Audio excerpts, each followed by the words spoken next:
Bom, pessoal, vou fazer um teste aqui gravando, ao invés de entrar ao vivo. O assunto seria melhor ao vivo, mas aqui eu estou 2 dias para gravar na comunidade, não consigo pelo barulho, então vou gravar conforme der, tá bom?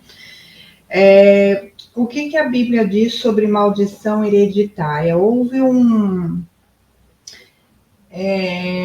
desde a época de Billy Graham, de Lutero, de todos esses pessoais aí que vocês gostam de ouvir, né? Vocês podiam ouvir um pouquinho mais de Paulo, Pedro, mas vocês gostam de lixo. Então, vamos ajudar vocês a encontrar a verdade, então.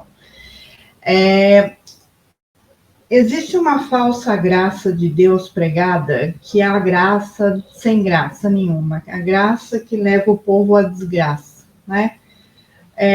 Dizem que você agora não precisa mais obedecer a Deus, que agora a salvação é pela graça.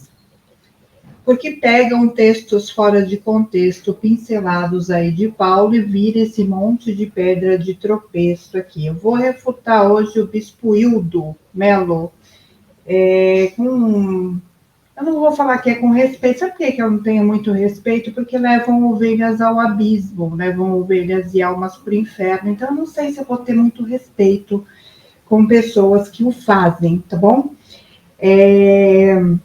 Existe um evangelho mentiroso que pegam textos fora de contexto de Paulo, né, para gerarem pedras de tropeço para o povo. Eu quero falar sobre graça, sobre maldição hereditária, sobre maldições, e que este evangelho depois de Jesus, que pregam por aí, que a lei caducou, quer dizer, porque Jesus veio você pode matar? Quer dizer, porque Jesus veio você pode roubar? Não, não pode. Continua valendo, os 10 mandamentos continuam valendo. O que mudou foi que agora a lei vem do interior, não mais da tábua de pedra. Então, por exemplo, a lei não aperfeiçoa ninguém. Não basta eu saber que eu não posso ultrapassar o farol vermelho. Quem é que não sabe que não pode ultrapassar o farol vermelho? E quantas pessoas ultrapassam o farol vermelho? Põe no ponto para mim, por favor. Por quê? Porque saber que eu não posso ultrapassar o farol vermelho não vai fazer com que eu obedeça essa lei de trânsito. É uma lei de trânsito que muita gente quebra. Tem gente que respeita, tem gente que não respeita a lei. Por quê?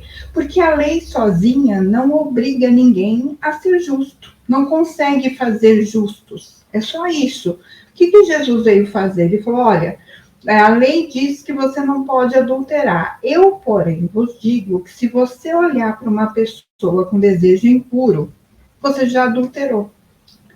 Então, o que Jesus veio trazer foi a promessa de Jeremias 31, onde diz que Deus faria uma nova aliança com o povo. Esta nova aliança é a aliança do sangue do Cordeiro. Só mudou isso. Porque antes as pessoas tinham que matar um animal, um cordeirinho sem defeito, uma vez por ano, pôr as mãos sobre esse cordeiro e o cordeiro morreria e levaria o pecado daquela pessoa. Hoje que nós temos Jesus, Jesus é o Cordeiro de Deus perfeito. O que ele fez? Ele mesmo levou sobre si o nosso pecado. E aí ele nos deu uma ficha em branco para que agora a gente reescrevesse diferente, sem escravidão do pecado. Então, a gente tem que colocar as coisas no lugar aqui. O que Jesus veio trazer? Moisés trouxe a lei, certo? Certo, mas Abraão vem antes da lei. Abraão veio antes de Moisés, no mínimo 430 anos, que foi o tempo que ficaram lá no deserto, no Egito, escravos. No exato dia em que fez 430 anos, Deus libertou o seu povo da escravidão.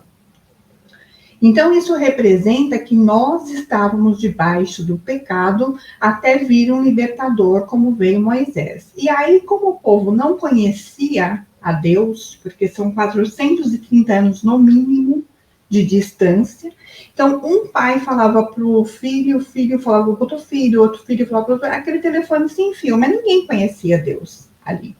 Então, Deus pega o seu povo, tira do Egito e começa a dar leis para o seu povo. Para falar, olha, não transa com o seu cachorro, né? porque não pega mal, eu não fiz para isso. Então, as pessoas estão numa anarquia que elas precisam de leis e de ordem, não conhecem a Deus, todo mundo, cada um por si. Então, Deus começa a colocar ordem na situação e escreve os 10 mandamentos nas tábuas de pedra. Todo mundo briga com Moisés. Ai, Moisés deu a lei, Moisés não sei o que lá. Moisés, não foi Moisés que deu a lei. A única coisa que Moisés fez foi talhar as pedras. Ele preparou a pedra para que Deus escrevesse as leis naquelas pedras, simbolizando que o coração de pedra, um coração de pedra do lado de fora. Então, a lei tenta frear os instintos, mas a própria lei, o apóstolo diz, não aperfeiçoa ninguém. Então, não adianta eu dizer para a pessoa, olha, você não pode ultrapassar o farol vermelho, porque você pode provocar acidente e colocar em risco a sua vida e a vida do coleguinha do carro do lado, ou do pedestre que vai atravessar a rua, ou do cachorrinho que escapou, né? Então, e a pessoa ultrapassa o farol. Então, a lei não forma pessoas justas, a lei só dá limites e punições. O que forma uma pessoa justa é o temor que ela terá de ultrapassar a lei. É a pessoa que vai dizer se ela dá valor à própria vida e à vida das pessoas que estão em volta, ou se ela vai ultrapassar os limites e ferrar com ela e com todo mundo. Vai causar um acidente, vai causar um atropelamento. A minha mãe morreu atropelada, por exemplo. Eu tinha 14 anos, meu irmão tinha 19 e minha irmã tinha 11 anos. E minha mãe foi atropelada por um motoboy, entregador de pizza menor de idade, e morreu. Então, ultrapassar as leis causa morte e continua causando morte. Aí fala assim, não, Jesus veio, agora eu não preciso obedecer à lei. Como que não precisa obedecer à lei? Você pode matar, você pode roubar, você pode cobiçar as coisas dos outros, adulterar, virou bagunça depois de Jesus? Não. O que Jesus veio fazer foi mudar o coração da gente. Foi falar, olha, meu querido, não basta você não querer roubar as coisas do seu amigo, você precisa resolver o seu interior, trabalhar com as mãos, respeitar o seu próximo. Foi isso que Jesus falou. E ele resumiu a lei em duas coisas principais: amar a Deus e ao próximo como a ti mesmo. O que isso significa? Amar a Deus sobre todas as coisas. É você respeitar e saber que Deus está olhando tudo que você faz. Os olhos de Deus, ele não fecha, ele não pisca. Então, ele está olhando. Você ter um temor de que Deus está vendo tudo que você faz e o que você pensa em fazer, te dá um freio. A gente precisa ensinar os nossos filhos a olharem para Deus como coisa séria. Porque Deus está em todo lugar. Não é porque Jesus veio que você pode fazer o que você quer. Jesus, como filho de Deus, ele deu exemplo, ele obedecia ao Pai. Jesus vai dizer lá em João 15 que ele permanecia no amor de Deus porque ele obedecia aos mandamentos do Pai. E nós devemos obedecer os mandamentos de Deus também. João 15:10 é uma amostra muito perfeita de que é ser filho de Deus e permanecer no amor de Deus. Ah, mas Deus é amor. Deus é amor. Mas também é juiz, é legislador, é fogo consumidor. Deus não é só amor. Deus é amor, Deus é juiz, Deus é legislador, Deus é fogo consumidor. Deus é pai, não é padrasto, né? Mas ele é pai de quem? De quem é filho dele. Filho do vizinho, o vizinho que cuide. Se você e eu não formos filhos de Deus, não tivermos o caráter e a natureza de Jesus em nós, o que Deus vai fazer com a gente? Vai cortar a gente da videira. Você entende? Então, não adianta a gente ficar falando que Deus, que Jesus veio para trazer uma nova aliança. Veio. Só que o que mudou? Jesus falou assim, este é o cálice da nova aliança no meu sangue. Foi isso que Jesus veio fazer. A aliança agora, a primeira aliança, eu tenho um vídeo aqui que eu vou deixar nos comentários fixados, que fala sobre o sangue de Jesus. A primeira aliança com Moisés foi sancionada, foi carimbada com o sangue de animais. Então o pessoal falou para Moisés, tudo que Deus falar, Moisés, a gente vai obedecer. Então Moisés foi lá e aspergiu o sangue de animais sobre eles, porque a primeira lei foi sancionada com sangue. E Jesus falou, agora é no meu sangue. Agora o papo é comigo. Eu sou o Cordeiro de Deus. A nova aliança agora é no meu sangue. Ou seja, não vai ser todo ano que eu vou morrer uma vez só. Então, cuidado com o que você vai fazer, porque não tem mais sacrifício. A questão é que o pessoal agora aboliu o Antigo Testamento, não sabe o valor do que é viver sem Cristo. Não sabe o valor que é você não ter Jesus. E aí, quando você recebe uma herança, por exemplo, tem gente que não trabalha a vida toda, aí recebe uma herança, vai perder aquela herança.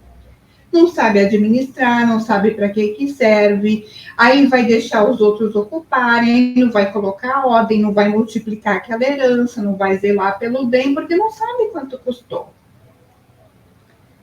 Então, por isso que muita gente herda fortunas milionárias e os filhos perdem com orgia, com bebedice, não controla, não olha, não cuida. Por quê? Porque não sabe o valor daquilo.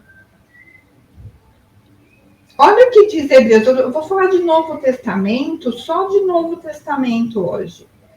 Mas o ideal é que vocês conheçam o todo da Escritura. Para não falar bobagem. Eu vou colocar alguns trechos da entrevista, do debate, do Vejam Só, porque o que a gente está querendo fazer aqui é estabelecer um contraponto em debates. Porque a teologia veio, e as teses teológicas vieram, e vocês começaram a consumir livros ao invés da palavra de Deus, e cada um vai trazer um pensamento segundo o seu próprio entendimento. E aí forma, no corpo de Cristo e na palavra de Deus e no caminho, um monte de vertentes. Vocês não sabem como a gente recebe as pessoas aqui, enquanto tia de Bereia, na Igreja dos Desigrejados, que depois eu vou falar sobre isso uma hora, mas vocês não sabem a quantidade de gente confusa. Porque é tanta tese teológica, é tanto depende, é tanto contexto, é tanto pretexto, é tanta pedra de tropeço, porque eu digo assim, olha, o que é sério na palavra de Deus é que ela não gera pretexto. Se você tirar um texto fora do contexto, você vai gerar pedra de tropeço, para você que ensina e para quem aprende. Hoje em dia, dizem que Jesus morreu, está tudo certo. Você está debaixo da graça. Vamos ver o que é graça, então. Vamos definir graça. Graça não é favor imerecido. Peguem esse pensador e joguem fora. Fiquem com o conceito de graça de Deus. Então, a gente vai estabelecer um contraponto. O que é o contraponto? Você tem uma demanda, dois lados de uma balança desequilibrados, vem o eixo, que é o fiel da balança, e põe as coisas em equilíbrio. Jesus, ele é o fiel. A palavra de Deus é fiel. É o eixo da balança que vai equilibrar os lados do debate. Então, é isso aqui, essa parte do contraponto que a tia de Bereia vai estabelecer. Por que a tia de Bereia? Porque a tia é beriana, a tia checa as escrituras. Tem gente que faz assim, eu fico muito abismada de acompanhar debates teológicos, canais de debate, enfim, alguns, e eu normalmente me arrependo toda vez, mas a gente precisa jogar pérolas de sabedoria para lá e para cá. Até no Vilela, lá no Paulo Júnior, que é alguém que eu refuto muito, notaram a nossa presença, depositaram 5 mangos lá, um terráqueo do Vilela, e falou, chama a tia de Bereia que ela está rebatendo tudo, chama ela para o programa para ver o que ela é capaz de fazer, como se eu tivesse medo. Eu não tenho medo. A gente está aqui para isso. É uma voz que clama, que se levanta e clama no deserto para pôr ordem nas coisas, né? Os profetas anunciaram o nascimento de Jesus, ele veio. Agora a gente está aqui para anunciar a sua morte até que ele volte. E é para isso que a gente está aqui. Até uma campanha hashtag no Natal 2023, porque a gente não está aqui para anunciar que Jesus nasceu, a gente está aqui para anunciar a morte dele, até que ele volte, até que ele venha. Então, a tia de Bereia vem trazer, como boa beriana que é, porque hoje em dia, nos debates teológicos, você pega as pessoas por aí, os teólogos, os reformadores, as sumidades, os vice-deus, os exegetas, os homiléticos, aquela coisa toda, que os gregos, a origem da palavra. A origem da palavra, posso te dizer, não é nem o grego, nem o aramaico, nem o inglês. A origem da palavra é Deus e os três que dão testemunho no céu. Deus, Jesus, que é a palavra, e o Espírito Santo. E esses três são um. A origem da palavra é o sentido que elas têm para quem disse. Por exemplo, escrevi livros, como Enquanto Tia de Bereia. Minha filha os traduziu por inglês. Então ela vinha para mim e falava assim, mãe, o que é que você... Eu tenho algumas expressões para traduzir o que você disse. Só que elas mudam o sentido. O que é que você quis dizer com tal coisa que você escreveu em português para eu poder dar o sentido correto em inglês? Então, eu explicava o sentido, o propósito daquilo que eu disse, né? Porque a palavra de Deus não se cumpre ao pé da letra, ela cumpre o propósito pelo qual ela foi enviada. Para isso serve a palavra de Deus, para cumprir o propósito pelo qual ela foi enviada. Então, nós pegamos, a minha filha falava isso, eu explicava o propósito do que eu disse, o meaning, o sentimento, o que eu passei em português, e ela encontrava as melhores palavras em inglês para passar o livro. E o livro, graças a Deus, lá fora, os livros estão indo bem. Estão sendo luz. Indo bem, não monetariamente, mas no propósito. Então, Deus é um Deus que cumpre o propósito pelo qual a sua palavra foi enviada. Então, por isso que as pessoas pegam um texto fora de contexto e ficam falando, olha que introdução, meu Deus. Eu sou...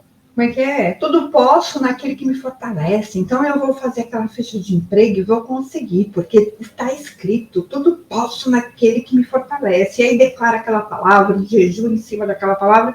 Mas o propósito dessa palavra não é esse.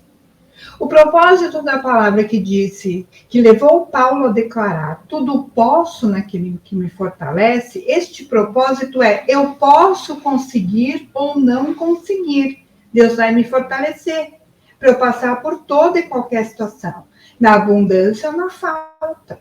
Este é o propósito da palavra que vai se cumprir. Não é? Aí a pessoa perde a fé, vira ateia, porque ela declarou a palavra e a palavra não funcionou. Mas o propósito da palavra não era aquele que ela usou. Você usou para coisa errada.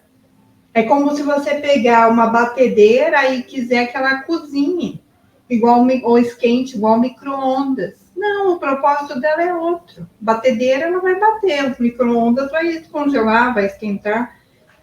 Então, não adianta você pegar um negócio e usar para outro propósito, que não vai dar certo. O que tem de gente falando que a Bíblia não funciona... Aliás, deixa eu tocar a vinheta e eu volto já já. Peraí, 30 segundos.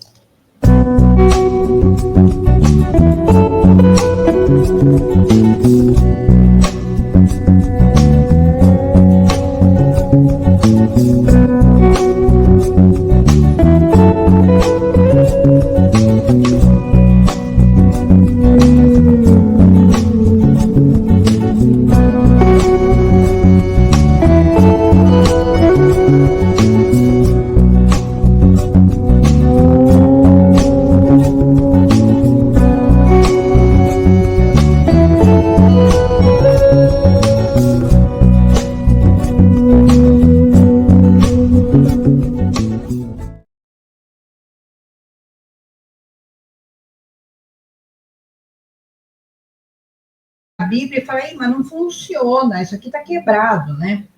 O gênio da lâmpada não sai, não realiza meus desejos. Pô, tá escrito, por que não se cumpre? Aí desvia. Fala que não funciona, aí vira ateu, igual aquele Jason Ferrer, que é um pastor, que hoje é ateu, mas ele, na verdade, tem uma revolta, porque ele orou e Deus não atendeu. Então ele virou ateu e prega o ateísmo, mas você percebe que tanto ele quanto as pessoas que o seguem têm uma raiva de Deus enorme, porque Deus não fez o que elas oraram, e está escrito que tudo que eu pedi em oração, crendo, eu vou receber. Mas esse é um texto tirado de contexto. Por quê? Porque a Bíblia também diz que se pedirmos alguma coisa segundo a sua vontade, ele nos ouve. Então, qual que é o segredo da oração respondida e atendida com o sim de Deus? É a oração feita de acordo com a sua vontade, para aquela determinada situação. Então, se eu estou ligado a Jesus, e o Pai e o Filho fazem morada em mim, eu vou conhecer a vontade de Deus, vou saber pedir e vou receber. Então, este é o contexto perfeito. O contexto da Escritura, enquanto o tio de Beré eu bato nessa tecla, é o todo da Escritura. É o Logos, é a totalidade das Escrituras que é a palavra de Deus. Não é um capítulo, um versículo, um episódio, uma época. Não, é a totalidade dela. Eu tenho que conferir com o todo da Escritura. E aí eu não acho erro. Porque senão, se eu pegar um texto fora de contexto, eu vou achar um monte de incongruências. Por quê? Porque eu estou analisando com outra coisa, eu estou comparando com outra coisa, não com o todo. Você pode conhecer minha face quando o tio de Beré é brava, por exemplo. Mas se você conhecer minha essência, você vai entender por que eu fiquei brava. Fala, nossa, ela não é mansa. Quem falou que Moisés era manso foi o Senhor. Mas o que é manso? Ele é guiável. Não é uma pessoa que fala mole, que fala devagar. Porque Moisés, ele era pesado em línguas, por exemplo. O que ele falou para Deus? Não é que ele é gago. Moisés nunca foi gago. Ele diz, eu sou duro, eu sou bruto. Vai dar ruim quando eu falar com o faraó. Eu não tenho paciência. Olha como Moisés tratava Deus. Ele dizia, se o senhor não for, não me faz passar daqui. Ah, só não vai levar o povo, então vai matar todo mundo no deserto? Então risca meu nome. Este era o tipo de pesado em línguas de Moisés. Ele era bruto no falar. E como é que Deus diz que ele era bruto? Moisés, sendo bruto e pesado de língua, era um cara manso, que não houve ninguém mais manso, porque ele era guiável por Deus. Ele tinha suas diferenças, mas que vencia era a palavra de Deus. O único erro de Moisés foi não ter deixado Deus destruir o povo todo e ter recomeçado com ele, como fez com Noé. Porque ele deu uma de grandão e depois ele perdeu a paciência com o povo. E quando Deus mandou ele falar com a rocha, ele bateu na rocha 2 vezes. Ele desobedeceu, por isso que ele não entrou, porque ele não santificou. E Deus não quis escutar, falou, basta, não pede mais isso para mim. Você não foi guiável dessa vez, você não me santificou. Então, a mansidão que as pessoas exigem, você tem que ter uma voz suave, porque Jesus era suave. Aonde que Jesus era suave? Jesus era pacificador com quem? Se ele disse que não veio trazer a paz, ele veio trazer a espada e o fogo. Que tipo de paz Jesus veio implantar? Paz com Deus. Porque em pecado, nós somos inimigos de Deus. E Jesus é a nossa paz. Por quê? Porque ele pagou, ele se fez maldito no nosso lugar. Por quê? Por que Jesus... Olha, que introdução comprida, mas é pertinente. Por que Jesus, o Cristo, nosso Senhor, por que Jesus, ele é a nossa paz? Ele precisou morrer? Porque quem morre no madeiro é maldito de Deus, lá em Deuteronômio vai dizer. É a maldição máxima. Então, ele se fez maldição, maldito no nosso lugar. Aí vem as traduções, né? Que eu pego pilha lá na NVI, eu pego pilha. Quem me conhece, anda comigo, sabe que eu já provei por A mais B que está errado ali, né? Principalmente na questão de filhos lá em Efésios. Não provoqueis vossos filhos a ira, tá lá, não irritem os seus filhos. Não é não irrita. Se você falar uma criança, você tem que desligar o videogame, ela vai ficar irritada, falar que não gosta de você, quer morar com a avó, quer morar com o pai, quer que você morra. Ela vai falar um monte de coisa, porque você irritou, você contrariou a vontade dela. A tradução correta é não provoqueis seus filhos a ira, que é a ira de Deus. Antes criais na disciplina, no temor do Senhor. Por quê? Porque na hora que você tirar a disciplina, e tirar o temor do Senhor e a admoestação. O que é admoestação? É pegar no pé. Isso é admoestar, é pegar no pé, é ser chato. É não dar chance para desvio. Porque senão você vai estar provocando seu filho a enfrentar a ira de Deus no último dia e não vai ter acordo. Então, pai e mãe tem que fazer de tudo para não entregar o filho para enfrentar a ira de Deus. E como que permanece no amor? Jesus foi muito claro. Permanecereis no meu amor se fizer o que eu mando, porque eu permaneço no amor do Pai fazendo o que me manda. Então, este evangelho deturpado do Bispo Hildo tá cheio por aí. Eu vou colocar uns trechinhos e vou começar a comentar, mas é importante eu definir com vocês. Eu vou deixar uma charada aqui na tela, né? Printem essa charada e se vocês quiserem colocar no comentário, mandar no direct da tia de Bereia, vai ganhar um prêmio, vai ganhar uma oração. Que é o único prêmio, o melhor prêmio que eu posso fazer para você é esse, tá bom? Então, João 8,32 só funciona se for acompanhado de João 8,31, por causa de João 3, 20 e 21. Então, nós temos um projeto enquanto tia de Bereia do todo da escritura. Temos alguns outros projetos, é só acompanhar a gente. Eu vou colocar aqui o bispo, porque essa introdução ficou comprida, e o objetivo do quadro, desse quadro contraponto, aqui com a tia de Bereia, é trazer o eixo da balança, o fiel da balança, para equilibrar as duas pontas do debate, tá bom? Então, vamos lá. Fala aí para mim, Gabi. A Gabriela vai colocar aqui, vamos ver se dá para ouvir. Maldição hereditária, se ela ensina essa tese, por favor. Sim, existe maldição hereditária. Êxodo capítulo 20, ali no versículo 5, fala que Deus vai visitar a iniquidade dos pais, dos filhos, até a terceira e quarta geração, mas também diz que fará misericórdia até 1000 gerações. E aí eu já lanço uma questão. Então, só vale a primeira parte, só vale da maldição. Não vale dar 1000 gerações. Se 1000 gerações, como é que Noé, que era justo, que amava a Deus, logo já na geração seguinte já tem um filho pisando na bola e trazendo maldição? Então, Paulo. Bom, aqui o Bispo Hildo levanta uma questão que existem os dois lados da balança, né? Vamos colocar aqui de novo a balança aqui. Nos dois lados da balança, ele levanta uma questão, que é, se no texto diz duas coisas. O texto diz que Deus visita a iniquidade dos pais nos filhos até a terceira e quarta geração, verdade. E também diz que ele também guarda a fidelidade até 1000 gerações daqueles que o amam e o obedecem. O que é isso? Né? Esses são os dois lados da balança. O que é isso? Bom, Ezequias é um bom exemplo disso. Eu vou levantar a questão de Cã, que era filho de Noé. Noé era justo, mas Cã foi injusto, descobriu a nudez de seu pai. Por quê? Porque ele quebrou o mandamento que não existia, mas Deus é eterno, de desonrar o seu pai. Então, ele sai de baixo, ele gera maldição para si. E a partir daí ele é amaldiçoado. E Sem, que são semitas, não foi amaldiçoado, que é da onde vem Abraão, e depois a gente vai falar sobre isso. Mas Sem não foi amaldiçoado. Quem foi amaldiçoado foi quem pecou. Ele quebrou a bênção que estava sobre o seu pai e gerou maldição para si e gerou os cananeus lá.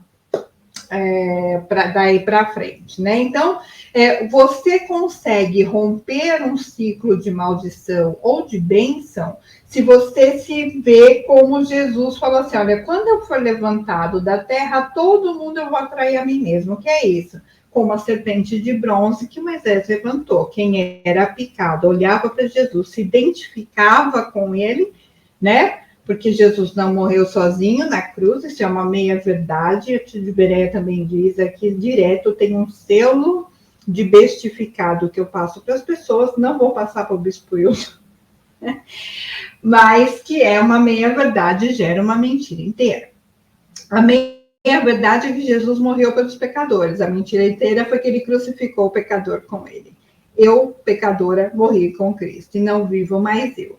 Então, se eu não estou morta com Jesus, porque muita gente passa pela cruz e fala, coitadinho, Jesus sofredor, me amou tanto, Tchau, Jesus, um beijo. Que mal, foi mal, sinto muito, tanta dor, sofreu por mim, por amor. A razão de tão grande amor foi mostrar que a minha vida... Não foi mostrar que sua vida tem valor, ele veio obedecer, meu. Não é que você é valoroso para Deus, e Deus... Não, Deus não... Quando os anjos pecaram, Deus não fez nada. O diabo caiu, foi que foi. Quando o homem pecou, Deus falou assim, serpente, beleza, você picou o calcanhar da mulher, você picou o calcanhar, mas ela vai gerar um descendente dela, vai esmagar a tua cabeça. Quando o homem pecou, Deus tomou providência. Quando Satanás pecou, ele botou os anjos para brigar, Deus não perdeu nem tempo com isso, botou os anjos, foi Miguel, expulsou Satanás, caiu um terço com ele e veio para a terra. Fez aquela bagunça, a terra ficou sem forma e vazia, Deus refez lá tudo, botou as plantações, botou todo mundo, aí plantou o homem. A única coisa que Deus plantou foi o homem lá para quê? Para lavrar o jardim e para cuidar, guardar o jardim. O homem não guardou o seu jardim, serpente entrou, né? E aí bateu papo com a mulher dele. Ah, mas Deus é injusto, porque foi a Eva que pecou, coitado do Adão, ela deu o fruto. Pois é, mas Deus falou com Adão. Quando Deus deu a ordem para guardar o jardim e não comer da árvore do conhecimento do bem e do mal, Eva não existia ainda. Eva estava lá dentro de Adão. Foi logo em seguida, depois que Deus falou para o homem guardar o jardim, lavrar o jardim, e não comer da árvore do conhecimento do bem e do mal, que Deus botou Adão em profundo sono e tirou Eva lá, foi depois. Por isso que o papo é com Adão. A gente costuma dizer que não importa o quanto Eva tenha pecado, o curso de maçonaria da tia de Bereia é claro. Deus sempre vai aparecer no jardim perguntando a Adão, onde estás? E aí é onde o filho chora e a mãe não vê. Bom, esse é o maior curso de maçonaria do planeta. Quando Deus chamar o cara na chincha. Por quê? Falar, o homem tem que ser um sacerdote de Deus em primeiro lugar. Não, em primeiro lugar tem que obedecer a sua... obedecer. Ele tem que cuidar da sua mulher como vaso mais frágil, porque senão ele não vai nem ser sacerdote. Deus não vai escutar a oração dele. Então, o camarada tem que ser um bom marido. Tratar a sua mulher como vaso de honra, né? Vaso mais frágil. Porque senão as orações do camarada serão impedidas. Então, você vê quantos pedras de tropeço é gerada por textos tirados da totalidade da escritura? Então, aqui, se a gente ficar, eu estou meia hora falando e não entrei no tema ainda. Então, até 1000 gerações daqueles que obedecem. Ah, como é que fica, então, se Cã foi amaldiçoado? Cã pecou? De Deus ninguém zomba. Nós viemos de um contexto de violência doméstica. Eu rompi com esse contexto de 4 gerações. E a minha filha é a 4ª. Eu levantei, entendi, rompi com o ciclo. Né? E temos uma palavra, nós temos esse projeto, Rasga o Teu Véu Igreja, tá no Instagram, se você quiser acompanhar, tá lá. Por quê? Porque eu me levantei do ciclo. Chegou a fase, foi 3ª e 4ª, ótimo, entendi, ótimo, levantei e rompi. Foi cada um para um lado, com dor, com dor. Quem que ganha? Ninguém ganha uma disputa dessa. Todo mundo perde, né? Até quem ganha perde, porque... Mas tem que romper. Ezequias, o rei, era filho de Acás, que sacrificou os seus filhos para o deus Moloque. E Ezequias, quando se levantou, falou, eu vou seguir o fluxo do meu pai? Eu não, eu sou filho de Davi, eu vou imitar Davi. Rompeu com o ciclo e gerou, e reconstruiu o altar, reconstruiu o culto, fez um monte de fidelidade. Né? Depois ele pisou na bola lá na frente, desandou legal, mas... né? Aí tem Manassés, aí a gente vai conversar. Mas os livros lá de reis, de crônicas, ensinam a gente que filho de peixinho não é. Deus é Deus de Abraão, Isaac e Jacó. Deus não é Deus de Abraão, Ismael e Esaú. Né? Por quê? Porque tem pessoas que se colocam na aliança, debaixo da aliança. Tem pessoas que ficam fora da arca, que preferem fazer outra coisa. E isso não tem a ver com eleição, isso tem a ver com uma escolha. Deus sempre deu escolha. Até os anjos não são robôs. Indiferente do Bill Gates, que para mim é filho da besta, né? Bill Gates, para mim, é o pior anticristo que já tem sobre a Terra. Diferente dele, que quer controlar a humanidade, Deus quer dar opção para a humanidade. Ele não cria robô. Nem anjo é robô. Anjo pode. Por isso que eles ficam santos, santos, santos. E aí eu concordo com a pastora Tânia Tereza. Porque eles viram no céu que um querubim pirou o cabeção e aí arrastou ainda um terço, fez comércio de influência com um terço, que se dispuseram a lutar do lado dele pela ideologia do cara. E caiu Satanás com seus demônios e tem feito um estrago até hoje. Está sob controle? Tá, porque no final está decretado. Ele não tem mais chance de arrependimento, ele nunca se arrepende, mas nós podemos nos arrepender. Isso não tem a ver com eleição e predestinação. Em Adão, toda a raça humana foi predestinada para ser a imagem e semelhança de Deus. A questão é que o homem pecou. Por que foi o homem se a mulher comeu o fruto? A gente já explicou. Se você chegou agora, volta um pouquinho no vídeo. Então, o contexto geral, por isso que a gente está oferecendo um contraponto, para oferecer equilíbrio. Então, o Bispo Hildo está levantando uma questão. Se é 1000 gerações, você tem o Cã que errou. Por quê? Porque ele escolheu desonrar o seu pai. Né? Descobriu a nudez do seu pai e foi amaldiçoado. Mas aí tinha que encher a medida dos amorreus, e quando a medida dos amorreus enchesse, aí o povo ia conquistar Canaã de novo. E Deus fez dela a terra prometida de novo. Devolveu para o povo o cão que estava amaldiçoado ali. Mas sem os semitas, né, que a gente tem hoje em dia, o povo judeu, estava de boa. Abraão foi da geração de Sem. Né? Se você que não gosta de genealogia, precisa de genealogia para entender essas paradas de sucesso aí. Né? Então vamos seguir, pode seguir. Parece de 1000 gerações. Se o texto vale para um lado, tem que valer para o outro também. Ou então a gente tem que entender ele direito. Porque foi mal interpretada essa passagem de tal modo que as pessoas estavam dizendo exatamente aquele ditado que virou popular e que Jeremias combate, Ezequiel combate, até o livro de Deuteronômio combate esse tipo de ideia, uma má interpretação daquela passagem.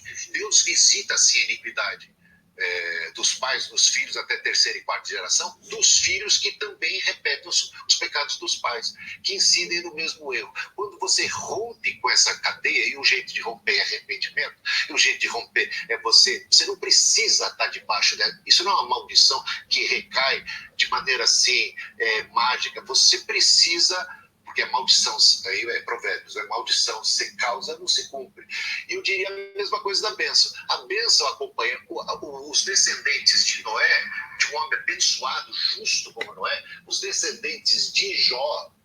Se a gente for falar de Jó, os filhos de Jó foram mortos, mas Deus testifica que Jó era uma pessoa justa. Como é que essa mortandade que se abate sobre a família de Jó vai acontecer? Então a gente às vezes é muito simplista no... Ótimo, foi bom levantar essa questão. Vamos lá. Não é o arrependimento sozinho que quebra a maldição e rompe o ciclo de maldições. Não.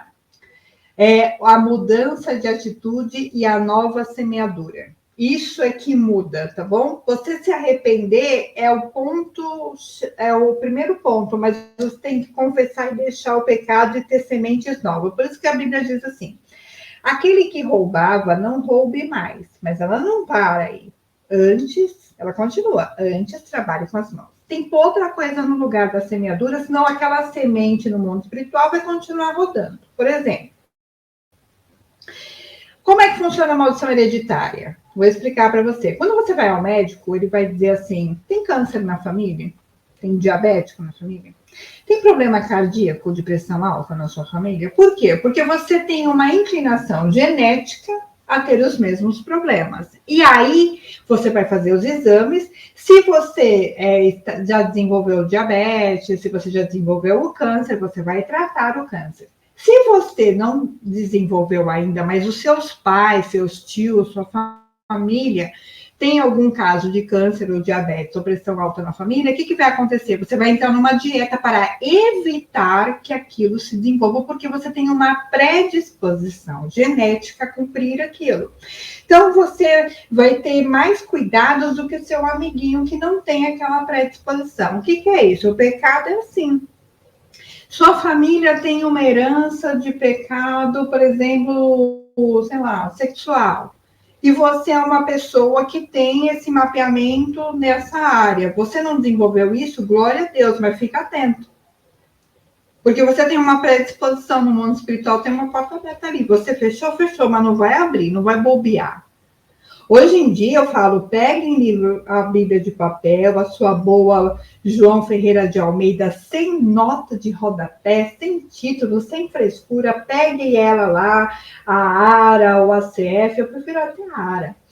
E fica lá e vai lendo, se tiver umas palavras difíceis, você procura no dicionário. Por quê? Porque às vezes você está lendo uma Bíblia online e aparecem umas nádegas do nada ali. Satanás semeia umas nádegas para você, um negócio sexual ali. Por quê? Porque está te bombardeando. Ele sabe que você tem uma predisposição para cair naquilo e ele vai te tentar. A tentação não é pecado, mas o cair em tentação é. Pecado jaz à porta. Cumpre a ti dominá-lo. Foi a lição que Deus deu para Caim, ele não ouviu e matou o seu irmão. O pecado jaz à porta. Por isso que Jesus nos ensinou a orar. Livra-nos da tentação. Porque teu é o poder. Ótimo. Mas se Deus abrir uma porta de livramento e você não entrar, como aconteceu com Caim, você vai gerar morte. O pecado será concebido e vai gerar morte. Porque existem duas leis, a lei do pecado e da morte, peca, morre, e em Jesus você é livre dessa lei do pecado e da morte, porque você agora pode escolher semear em vida. Mas se você escolher não semear em vida, como Judas comeu o bocado lá, né?